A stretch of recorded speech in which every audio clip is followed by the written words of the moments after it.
Juan José Sebrelli, usted escribió en Sur y escribió en Contorno.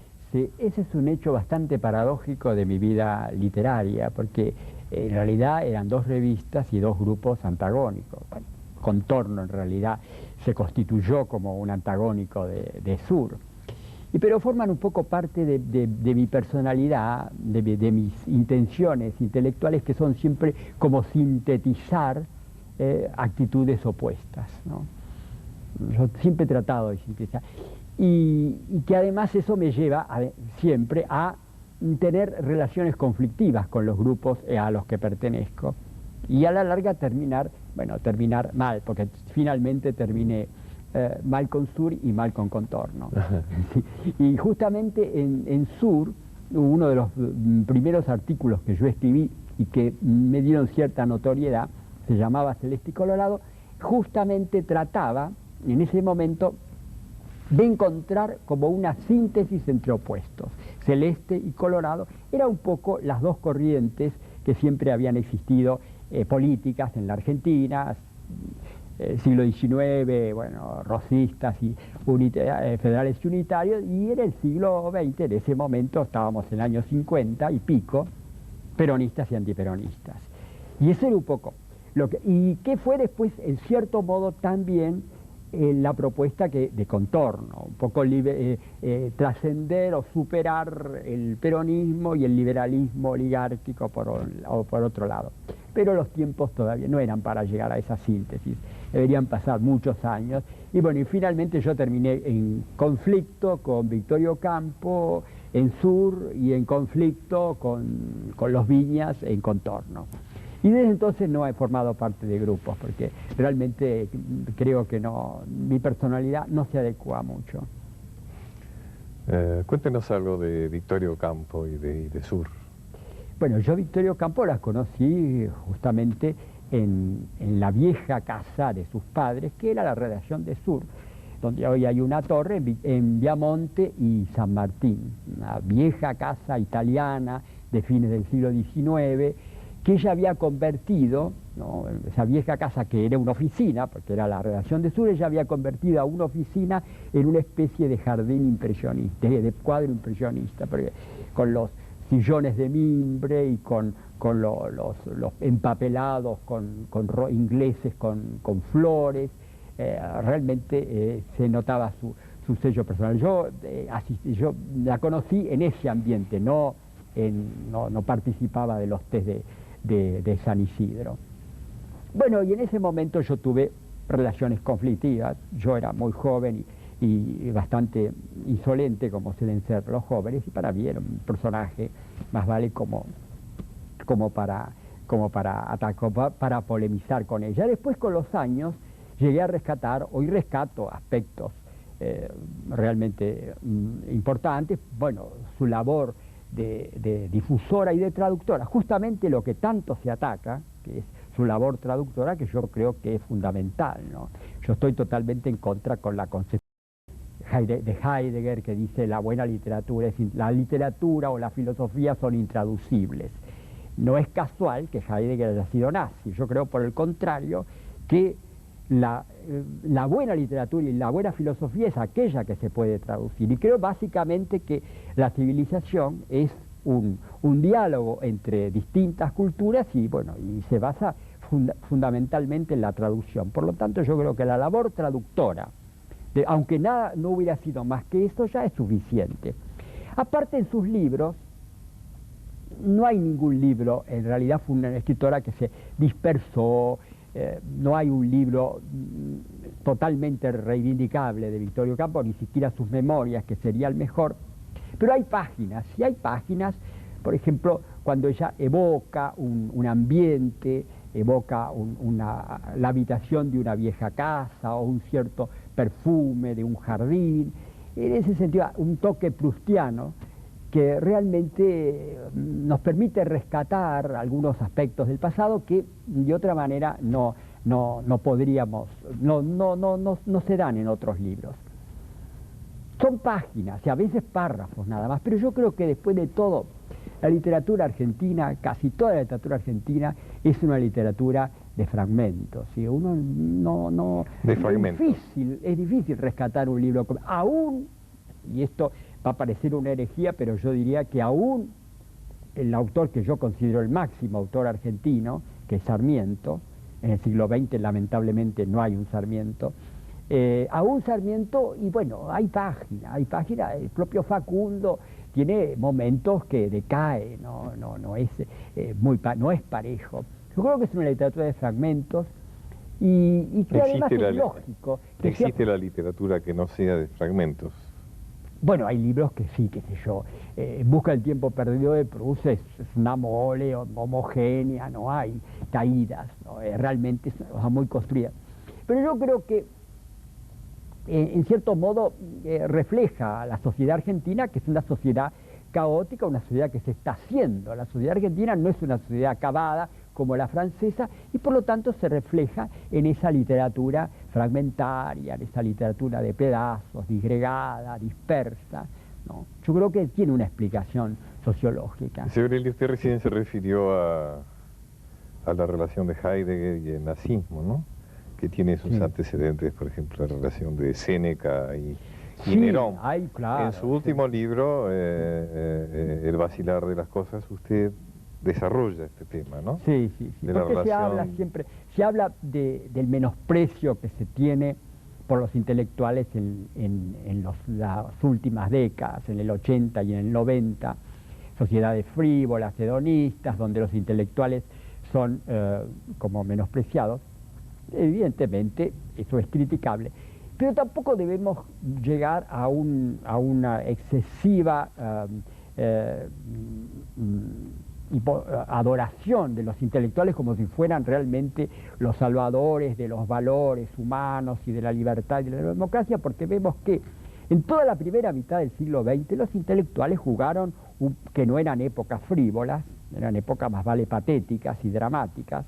Por eso que a veces yo digo que la frivolidad actual es como una bocanada de aire fresco frente a tanto drama, a tanta sangre que tuvo que pasar el siglo XX en su primera mitad. 2 guerras mundiales, por lo menos. 2 guerras mundiales, la guerra civil española, los 2 fenómenos de los totalitarismos espantosos del fascismo y del estalinismo, y justamente los intelectuales en esa época no jugaron un papel realmente, salvo, por supuesto, hubo grandes excepciones, pero básicamente los 2 fenómenos más siniestros que conoció el siglo XX, que fueron los totalitarismos, el fascismo y el estalinismo, con toda su secuela de las guerras y demás provocadas por ellos, contaron con la anuencia y con la apología de los mejores, de los más grandes intelectuales, no de intelectuales de segunda, burócratas de la literatura, no, de los más grandes intelectuales. El caso de Mussolini, D'Annunzio, Ezra Pound, Pirandello, por ejemplo, entre otros tantos. Hitler tuvo nada menos que a Heidegger, uno de los filósofos más importantes del siglo XX, ¿no? Y a Spengler, incluso pudo reivindicar autores del pasado como el caso de Nietzsche, por ejemplo. Bueno, el estalinismo, la lista sería interminable, ¿no? Los autores de Romain Rolland, etcétera, y el post-estalinismo lo tuvo a Sartre, y el maoísmo lo tuvo a Foucault, por ejemplo. Y también en la Argentina. En la Argentina, también. No vamos a dar nombres porque sería realmente muy lamentable, ¿no? Usted señala en su libro, por ejemplo, que ser estalinista en la cultura de alguna manera era provechoso.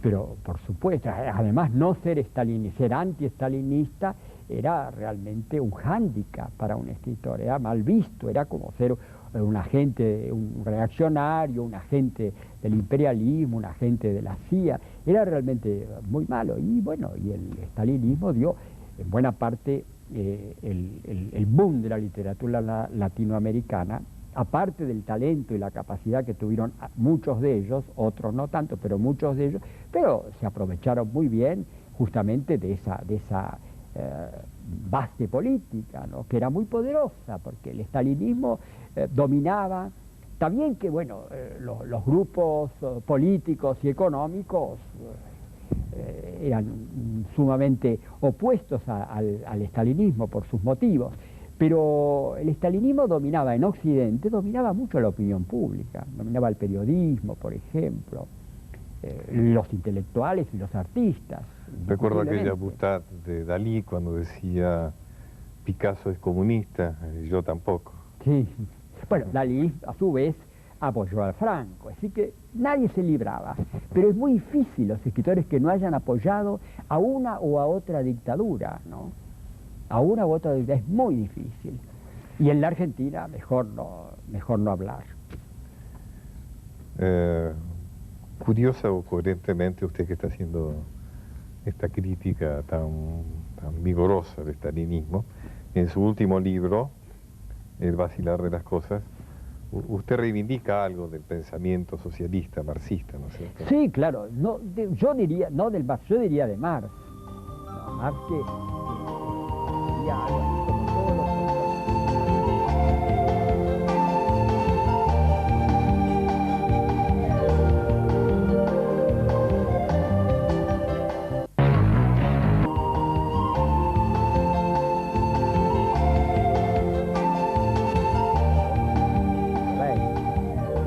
Yo creo que, bueno, los marxistas en general del siglo XX no leen a Marx o leen frases sueltas, pero es todo lo contrario de lo que pensaba Marx. Tenía un pensamiento mucho más humanista.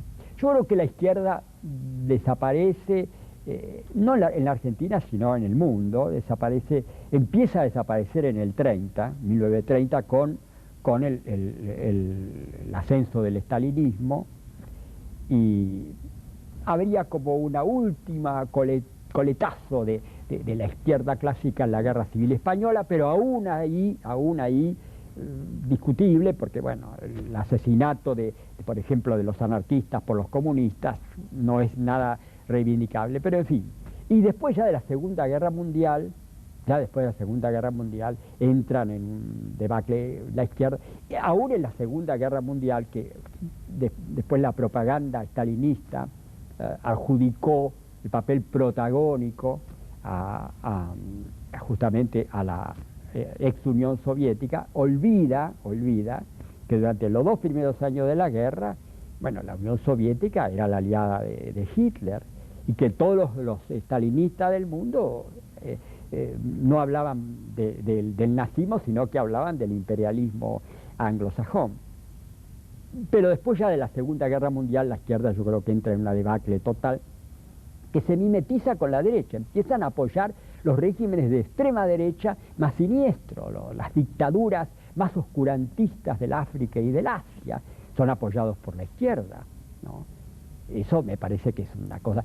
Regímenes que además mataban a los comunistas locales, que mantenían buenas relaciones con la Unión Soviética y mataban a los comunistas de su propio país, como el caso de Nasser. Y hasta en la Argentina, no nos olvidemos que el Partido Comunista apoyó a General Videla, ¿no? Como la salvaguardia contra un pinochetazo, y como, bueno, la aventura de Galtieri gozó del pleno apoyo, ya no del Partido Comunista, sino de todos los sectores de izquierda, sin excepción alguna. Bueno, eso a mí me llevó realmente a considerar de que era muy difícil discernir entre izquierda y fascismo. A pesar de todo ello, yo me sigo reivindicando un hombre de izquierda, reivindicando, bueno, lo que fue la izquierda clásica, lo que es el gran pensamiento de los socialistas del siglo XIX y de comienzos del XX, que fueron un elemento fundamental en la democratización del mundo.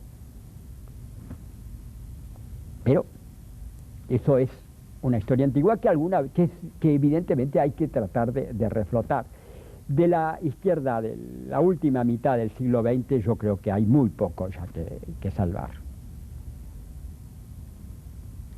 Recordaba que un libro suyo se refirió a un personaje que algo tiene que ver con esto, que fue Martínez Estrada. Sí, Martínez Estrada fue un maestro fugaz, que esos maestros que uno tiene en la juventud. Muy fugaz, sí, porque rápidamente yo empecé a leer filosofía, Hegel y demás, y bueno, y con esos instrumentos pude llegar a la conclusión de que Martínez Estrada, que parecía ser un autor progresista, en realidad se basaba en una concepción spengleriana, muy racionalista, basada en Spengler, en Keyserlingk, muy racionalista de América Latina, una concepción de América Latina y de la Argentina que yo no podía de ninguna manera aprobar. Y bueno, fue el primer libro que suele ocurrir con los ensayistas que empiezan su carrera literaria con un libro de ataque a alguien que fue del cual se desilusionaron o se desencantaron. Eso es bastante común en los ensayistas. Y después vino su gran éxito, ¿no? Su primer éxito. Buenos Aires, Vida Cotidiana. Buenos Aires, Vida Cotidiana. Que fue, claro, un hecho inédito porque fue el primer libro de sociología argentina que fue un bestseller, ¿no? Es un libro que tiene distintas lecturas, ¿no? Distintas. Una de las lecturas podría ser como una autobiografía inconsciente, porque es un producto, por un lado, de mis estudios sociológicos, mis lecturas de sociología, y por otro lado, de mis propias experiencias vitales, de mi conocimiento de Buenos Aires, de la calle. Yo caminé mucho, yo siempre digo que el primer viaje que yo hice fue salir, tomar un tranvía e ir a un barrio de Buenos Aires. La aventura más extraordinaria que yo he hecho en mi vida, a pesar mucho más que los viajes más lejanos que hice, ¿no? Fue realmente la aventura porque es la primera, ¿no? Y recorrí mucho. Yo empecé a tener conciencia de que existían los grupos humanos y clases sociales distintas caminando por las calles. Para empezar, la experiencia de mi propio barrio de la infancia y de la adolescencia, que es un barrio muy peculiar, que es el barrio de Constitución. Hoy está muy distinto a lo que fue en aquella época. Es un barrio muy peculiar en ese momento, un barrio de clase media que empezaba como a decaer, y clase media muy mezclada por el hecho de la proximidad de una estación terminal. Las estaciones terminales siempre crean una especie de submundo de aventura, de lumpenaje, muy exótico, ¿no? Muy bullente y exótico. Y al mismo tiempo mezclado con los departamentos y casas de clase media. Eso lo convertía en una cosa así muy peculiar, realmente muy peculiar. Ahí empecé a tener como un concepción de la aventura que podía haber en ese mundo de la estación y de los cafetines de alrededor de la estación. Y después, bueno, conocí otro submundo. Eso también es una característica bastante constante de los intelectuales o de los escritores de clase media, de los novelistas sobre todo, de la fascinación por el mundo del lumpe. Si el pequeño burgués, el tipo de clase media que se fascina, bueno, el ejemplo paradigmático sería Roberto Arlt, ¿no? Que se fascina por el mundo de los lumpen, ¿no? Porque claro, el obrero, más que del obrero, porque el obrero es más inaccesible, más difícil. En cambio el lumpen está ahí, está en los cafetines, está en ese mundo de las estaciones. Por eso fue realmente mi primera fascinación fue el mundo del lumpen, que bueno, parte de uno de los capítulos del libro. Y después también el descubrimiento de las clases altas, ¿no? Hay que ver lo que era la ciudad en esa época, ¿no? Ir a la calle Santa Fe no es lo que soy. La calle Santa Fe era una calle donde circulaba un poco la gente que vivía en el barrio. Estoy hablando de los 40, ¿no? Más o menos. La calle Santa Fe empezó a convertirse en una calle masiva, más o menos después de la caída del peronismo. Así que era una calle realmente y uno, bueno, pasaba del centro a la calle Santa Fe y se encontraba de golpe con un mundo distinto. Así como en la estación Constitución había descubierto el mundo del lumpen, que era tan distinto al mundo familiar, pequeño burgués, de pronto ir al barrio norte, esas calles solitarias y silenciosas, nada que ver con la bullente Recoleta de hoy, era de pronto descubrir también el mundo de la clase alta.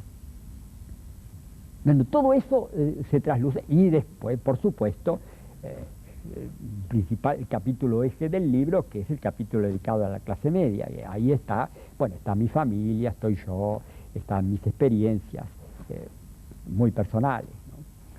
Usted nace en Buenos Aires y sus padres, su padre ¿qué hacía? ¿Cómo era su Mi familia? padre era, podría decir que era un pintor naif, lo que se llama un pintor de domingo, ¿no? Pintor de Frustrado, domingo. sí, Ajá. un pintor frustrado por falta, que tenía un talento.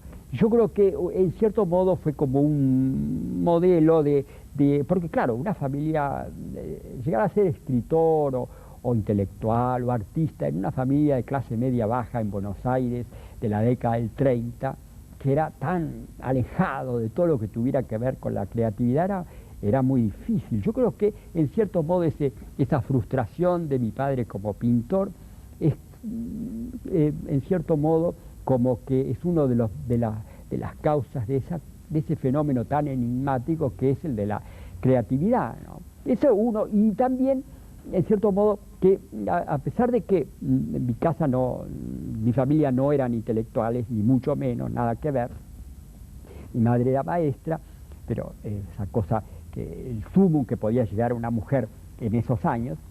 Pero mi padre tenía unos pocos libros, esos libros, como todavía hoy hay, clásicos del siglo XIX, que se vendían en los kioscos, las colecciones que se vendían en los kioscos, como hoy también hay. Y bueno, y yo desde chico ya tuve como la presencia física de los libros. Y además mi padre me contaba, en vez de contarme cuentos, también me los contaba, pero me contaba argumentos de novelas que él había leído. Novelas, entre otras cosas, me acuerdo de haberme contado en forma, por supuesto, muy rudimentaria, como para un chico, pero yo tendría 4 años, no iba a la escuela primaria todavía. Me contó el argumento de Los Miserables de Víctor Hugo. Bueno, yo creo que eso es una experiencia inolvidable y yo creo que ahí está uno de los impulsos, ¿no? Me abrió la imaginación, los impulsos hacia esa aventura del pensamiento y de la imaginación. Pensamiento e imaginación que en ciertas épocas de nuestro país han sido peligrosas, ¿no es cierto? Casi y usted todas, fue sí. uno de los profesores de lo que usted mismo ha llamado la Universidad de la Sombra, Claro, ¿no? sí. Durante la época de la dictadura, ¿no? De Videla, usted acaba de nombrar así. La época de la dictadura, que para tanta gente ha sido terrible, ha sido el exilio, ha sido la muerte o la tortura. Yo tuve la suerte de liberarme de eso y hasta puedo decir que logré convertir de una negatividad total, lo convertí en una positividad. Primero porque, bueno, no se podía salir a la calle, no había prácticamente diversiones o atractivos, ¿no? Uno no podía hacer vida de café, casi ni encontrarse con la gente porque era peligroso.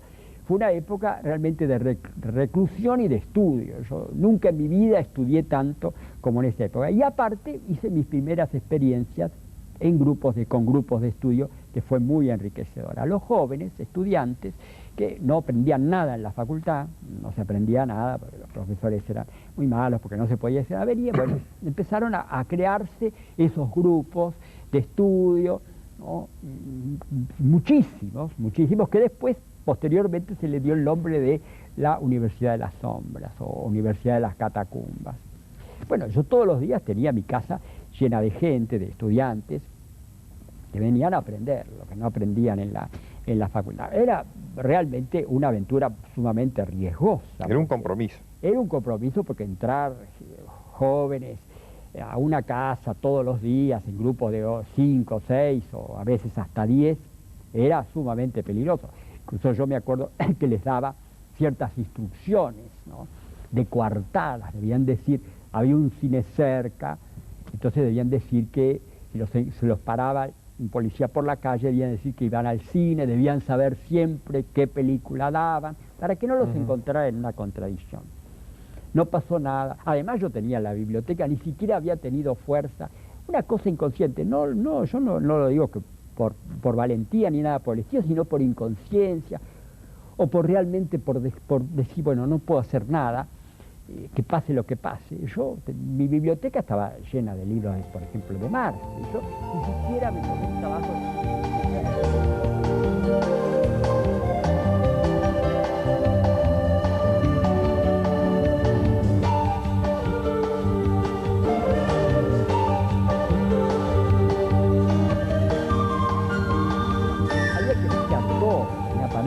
etcétera. Mucho trabajo. Entonces yo digo, bueno, que sea lo que sea, qué sé yo. Y bueno, ahora lo pienso realmente que fue bastante riesgoso. Pero yo pasé realmente mi vida, toda mi vida, porque hasta el 83 se puede decir que qué vida tuve. Fueron varias dictaduras militares, antes de la de Videla, dictaduras plebiscitadas, como fue el caso de 45-55, o semidemocracias, porque otra cosa no fueron los pequeños momentos de gobiernos elegidos, eran semidemocracias porque no eran de ninguna. Así que realmente ha sido, no por nada yo me he sentido siempre un escritor marginal, ¿no? Yo realmente me empecé a sentir como mínimamente integrado a la sociedad a partir del 83, es decir, a partir de que existía la democracia. Ni siquiera se me hubiera ocurrido aparecer en televisión antes del 83, por ejemplo. No. Sebrelli, usted en su libro El asedio a la modernidad, usted reivindica, ¿no es cierto?, los valores culturales de Occidente, digamos, ¿no?, que aparecen como cuestionados. Claro, porque todos los valores que realmente uno reivindica, el individuo, la libertad, los derechos humanos, bueno, han nacido en Occidente.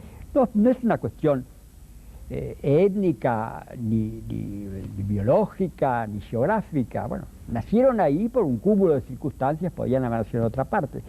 Pero evidentemente todos esos valores, que para mí son absolutos, no relativizables, es decir, la libertad, el derecho del individuo, la igualdad de los sexos, no son valores relativizables. Y bueno, no nacieron ni de las civilizaciones orientales, ni de las civilizaciones precolombinas, ni de las sociedades primitivas. Nacieron de la sociedad europea, nacieron de la sociedad occidental hoy tan denigrada. Tan denigrada. Tan denigrada. Por supuesto que esa sociedad debe ser criticada porque esos valores que inventó después no fueron llevados a cabo hasta sus últimas consecuencias, no fueron cumplidos, en muchos casos fueron traicionados. Pero bueno, es decir, la única crítica que podemos y debemos hacerle a Occidente son en base a los propios valores de Occidente. No podemos criticar a Occidente como se pretende hoy, que está tan de moda el orientalismo, desde una perspectiva de concepciones religiosas orientales, porque entonces tenemos que renunciar directamente a los derechos humanos, porque si creemos en el hindú y en las concepciones orientalistas, en el karma, en la transmigración de las almas, los derechos humanos no valen, porque simplemente los males que estamos pasando en esta tierra, injusticias, miseria, pobreza, todo eso es culpa de nuestras faltas en vidas anteriores. Por lo tanto, no hay derechos humanos. Esa es una contradicción que no lo ven algunos que dicen que se puede llegar a una síntesis entre las condiciones orientales y occidentales, pero hay cosas que son incompatibles. Si creemos en el karma, no podemos creer en los derechos humanos. La gente no piensa, es incoherente al respecto.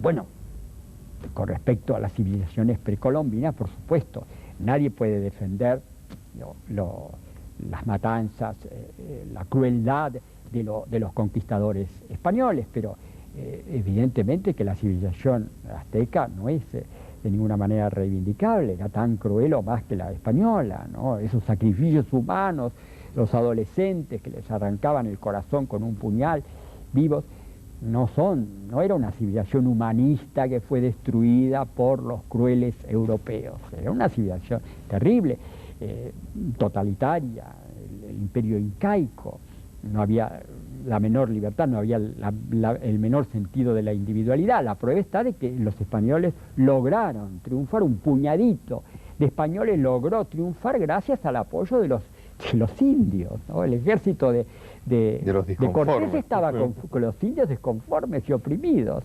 Aparte que, bueno, que los aztecas eran imperialistas, habían conquistado otros pueblos. Los pueblos conquistados se adhirieron a los españoles creyendo que eran como los que los venían a liberar. Y así que todo es muy complejo y bueno, y la gente le gusta guiarse un poco por eslogan y por una concepción muy maniquea de las cosas, ¿no? La posmodernidad.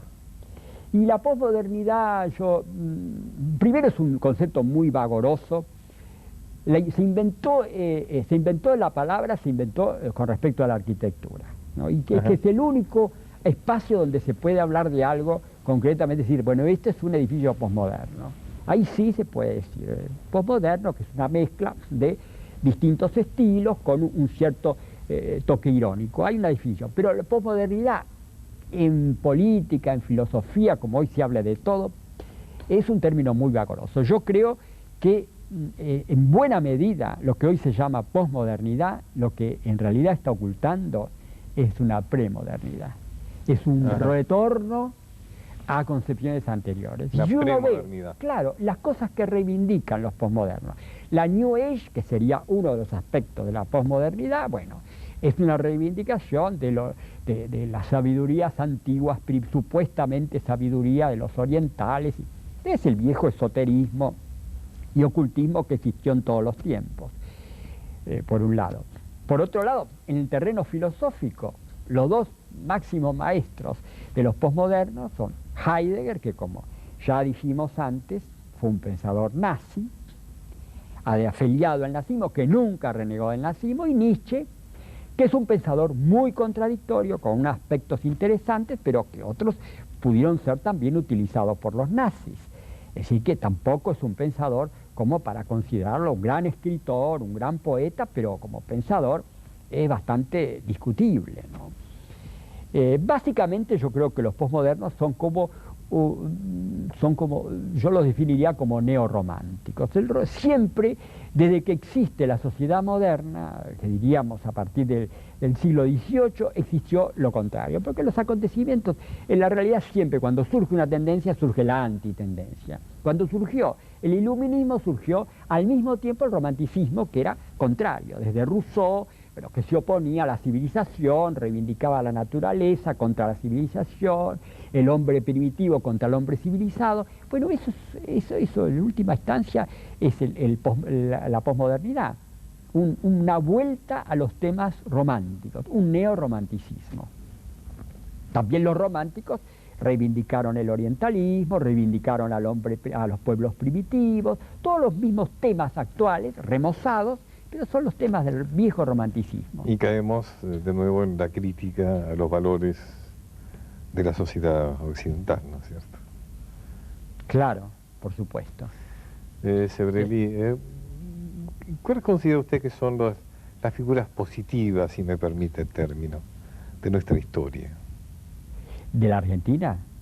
Bueno, yo ya nombré a uno, básicamente. Sarmiento. Sí, me parece Sarmiento. Aparte de su labor, es un hombre único realmente, porque no se han dado, ni en otros países se han dado realmente el caso de un hombre de pensamiento, un escritor, un intelectual, que al mismo tiempo fuera un hombre de acción. Eso es una cosa realmente, que ese no se dio solamente en Sarmiento, se dio en un puñado de gente del siglo XIX, se dio también en Mitre, que era un erudito, traductor del Dante, autor de unas historias realmente que todavía hoy son valiosas, donde el elemento económico jugaba un papel relevante que no era común, y al mismo tiempo, bueno, eran gobernantes. El caso de Lucio Mansilla, que iba a las batallas con los libros de Shakespeare en inglés, y que alternaba los indios ranqueles con los salones más sofisticados de Saint-Germain-des-Prés. Esas son cosas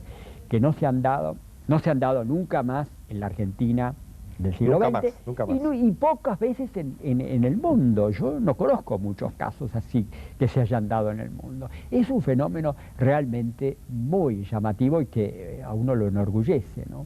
Lamentablemente después vino una gran decadencia, ¿sí?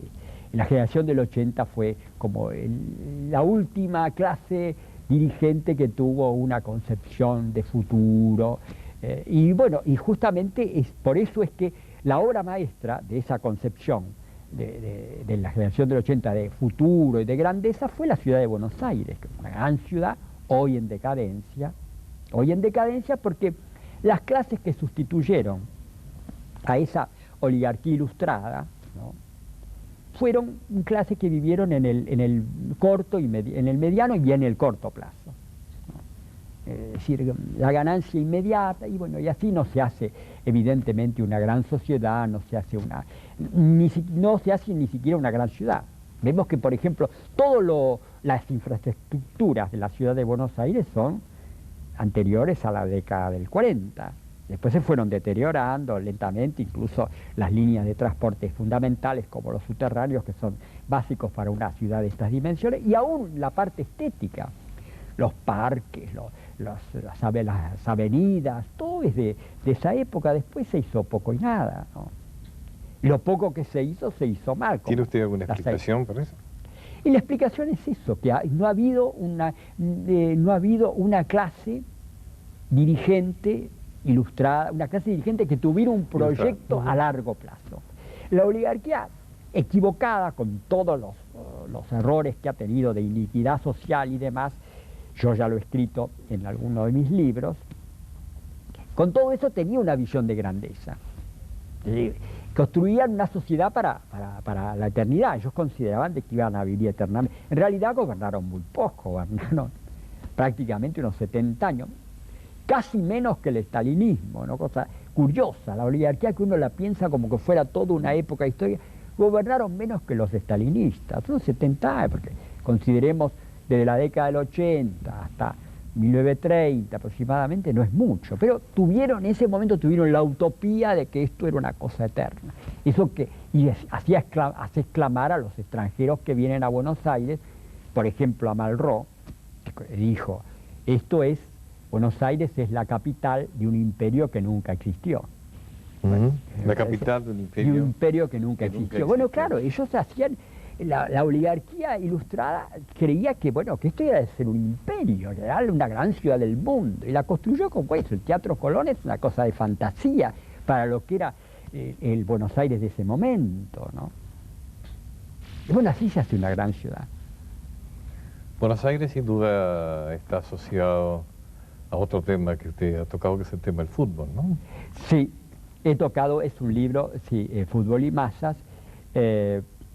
Yo tomo el tema del fútbol como un tema, no como del fútbol como deporte, sino como un poco la sociedad del fútbol, el caso que se mueve, todo ese mundo que se mueve alrededor del fútbol, que yo creo que es una sociedad de tipo común, es una microsociedad que en cierto modo refleja una sociedad de tipo autoritaria, que es muy la Argentina que esperamos que haya desaparecido, ¿no? Y hasta con algunos rasgos de tipo fascista. Bueno, las barras bravas evidentemente son una mentalidad típicamente fascista. Es decir que me han criticado porque, dicen que el fútbol es un entretenimiento, pero un entretenimiento no causa muertes. El fútbol permanentemente se mata gente. Entonces no es un entretenimiento cualquiera. Puede ser es algo más que un entretenimiento, es un fenómeno sociológico. Es un fenómeno sociológico que hay que estudiarlo como tal. Yo no me meto para nada con el juego, ¿no? Además que yo creo que el juego está tergiversado cuando se comercializa, se industrializa en esa forma y juegan tanto los factores de tipo psicológico, social y hasta político, porque todos los cuadros, los clubes han estado siempre en manos de dirigentes políticos, ¿no?, que los han utilizado. En fin, son muchos aspectos, pero básicamente yo tomaba el fútbol como un rasgo de la personalidad autoritaria del país. Severelli, usted ha sido sin duda un sociólogo muy particular porque su formación ha sido la calle, ¿no? El caminar, el andar por las ramillas, el meterse en las canchas de fútbol, ¿no? Yo me reivindico como un autodidacta, ¿no? Fundamentalmente, y he tenido mis experiencias En libros de sociología argentina, pocos, porque no había muchos en esa época. Hoy sí lo hay. Hoy hay una bibliografía sociológica bastante aceptable, pero en esa época no la había. Así que mis experiencias eran o sociologías extranjeras, por ejemplo, influyó mucho la sociología norteamericana, la escuela de Chicago de los años 20, que fue la primera que se dedicó a hacer estudios, por ejemplo, de barrios y de fenómenos así cotidianos. Eso influyó mucho. Y después, bueno, la novela, la novelística argentina, evidentemente era una fuente inagotable, porque claro, cuando no existía la sociología, es decir, la novela venía a sustituir, en el siglo XIX, donde no existe la psicología ni la sociología como disciplinas, la novela suple ampliamente. Hablando de la novela... Proust suple a la psicología, Balzac suple a la sociología, y acá ocurre lo mismo. Novelas de Verbitsky, por ejemplo, de Córdoba, me servían muchísimo para el estudio. Y después, como usted dijo también, bueno, la calle, los fenómenos de la calle, Constitución, primeramente el barrio natal, el caso del barrio norte, otra zona que influyó mucho en mi vida, que también ha desaparecido por completo, por razones, entre otras políticas, es lo que se llama, las nuevas generaciones ni saben que existe, el mundo de la calle, el mundo bohemio de la calle Viamonte. En Buenos Aires existió un barrio bohemio, muy pequeñito, que giraba alrededor de la calle Viamonte entre Maipú y San Martín aproximadamente, porque ahí se había dado por azar una serie de instituciones, ¿no? La Facultad de Filosofía, la Universidad y la Facultad de Filosofía y Letras, que quedaba ahí, la revista Sur, y bueno, y alrededor de eso se habían formado se habían instalado librerías, se habían instalado a los cafés literarios famosos de la época, el Café Florida, famosísimo, algunos teatros, los teatros independientes estaban en los alrededores y galerías de pintura. Entonces uno iba ahí a la calle Viamonte y en 2 o 3 cuadras y en 2 o 3 cafés se encontraba con escritores, pintores, actores, los estudiantes, desde ya, todo ese mundo. Uno veía caminar a Borges o caminar a Victorio Campo por esas 2 cuadras. Era realmente muy atractivo. Y después estaba también la calle Corrientes, más nocturna, entre Cerrito y Callao. Eran los 2 centros bohemios, o el equivalente a lo que puede ser en París el Quartier Latin primero, después el Montparnasse. ¿Usted nunca le tuvo miedo a la polémica, Sebrelli? No.